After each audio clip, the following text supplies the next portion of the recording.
You don't look the sort who can afford to turn down legitimate work.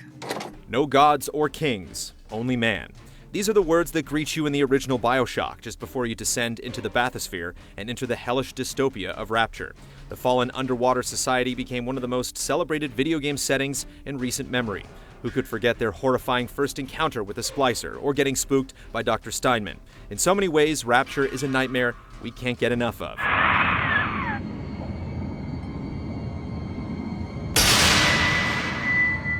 It makes perfect sense that Burial at Sea, the first of a two-part story-driven DLC for Bioshock Infinite, returns to the place that made Bioshock such a big name in the first place. In previous Rapture outings, only vague hints are offered about what the city was like during its prime. With Burial at Sea, you're thrust into a Rapture that exists before the Civil War, fully exemplifying Andrew Ryan's vision. It's so close to perfect, it shines. Look around, please. Walking through the untouched Rapture, it's hard not to think about the similar opening hours of Bioshock Infinite, exploring the seemingly picturesque Columbia.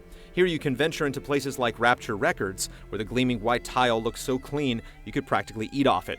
On the streets, Rapture denizens gossip and gander, filling in the holes of a thriving but troubled paradise. As in Columbia, these stories are intriguing and succinct, such as an argument between a religious man and a pimp debating the values of sexual freedom. Sexual intimacy is no different than any other commodity, friend. You sell soybeans, I sell companionship. Complementing the glimmering sanctuary is a new look and attitude for Elizabeth. In Infinite, Elizabeth was eminently likable but also naive. In Burial at Sea, she simmers with a noir-inspired cool. Instead of optimism and charm, Elizabeth in Burial at Sea is a concoction of cold and mysterious. It's a seductive shade of the character that will keep you guessing. Well, you gotta name this? Elizabeth. Style isn't the only thing that's changed in Burial at Sea.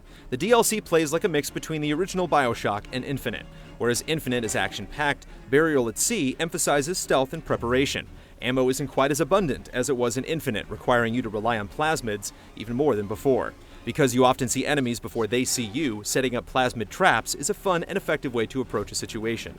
The Radar Range, a new microwave weapon that turns enemies into human bombs, and Old Man Winter, an icy plasmid similar to Winter Blast from Bioshock 1 and 2, further differentiate combat from Infinite.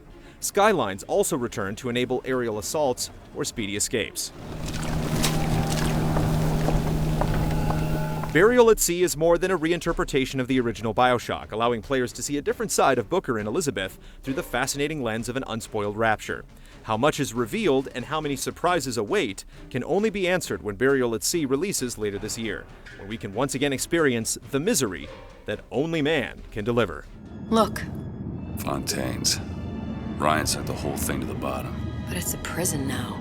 Why would Cohen have sent Sally there? I don't know.